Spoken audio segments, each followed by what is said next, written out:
Hello दोस्तों, आज के इस वीडियो में हम लोग सीखेंगे इस टाइप के प्रश्न को हल करने के लिए। तो देखिए दोस्तों, प्रश्न है एक गांव में 40% पुरुष हैं तथा 405 महिला है, तो पुरुष की संख्या बताना है कि पुरुष की संख्या कितना है। तो देखिए दोस्तों, सबसे पहले गांव की कुल जनसंख्या कितना होगा, तो 100%, जिसमें 40% क्या है, पुरुष हैं, 40% मेल हैं।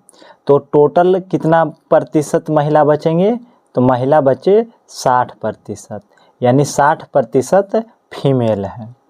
और यहाँ पे देखिए कि 60% का मान दिया हुआ, यानी 60% का मान दिया हुआ है। तो यहाँ पे आप लिख सकते हैं 60% इक्वल टू 405, और यहाँ से 1% का मान निकालिए। तो 1% के मान निकालने के लिए इससे इसमें भाग दे दीजिए, यानी 405 में 60 से भागा दे दीजिए, ये हो जाएगा 1% का मान। तो आपसे पूछ रहा है कि 40% का मान कितना होगा, 40% का मान कितना होगा। तो जब 1% का मान 405/60 है, तो 40% का मान कितना होगा, तो 40 से गुना कर दीजिए।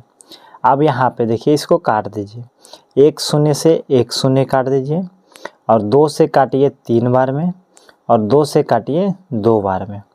अब देखिए यहाँ पे 3 से काट दीजिए, 3 एकम 3, 3 त्रिके 9, और 3 बचे 15, 135 बार में कट जाएगा। उसके बाद इससे इसमें गुना कर दीजिए, तो 135 गुने 2 करिएगा तो 270 आएगा, यानी जो पुरुष की संख्या होगा वो कितना होगा, 270।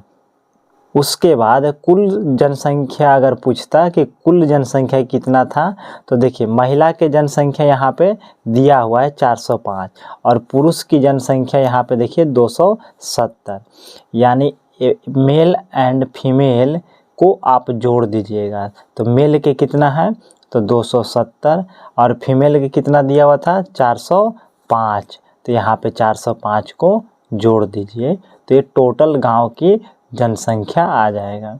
इसको जोड़िएगा तो कितना हो जाएगा, तो 675 हो जाएगा। तो दोस्तों, इसी तरह से अगला प्रश्न है दोस्तों, एक गांव में 60% पुरुष तथा 400 महिला हैं, तो पुरुष की संख्या कितना होगा। इसका आंसर आप लोग कमेंट में ज़रूर बताइएगा।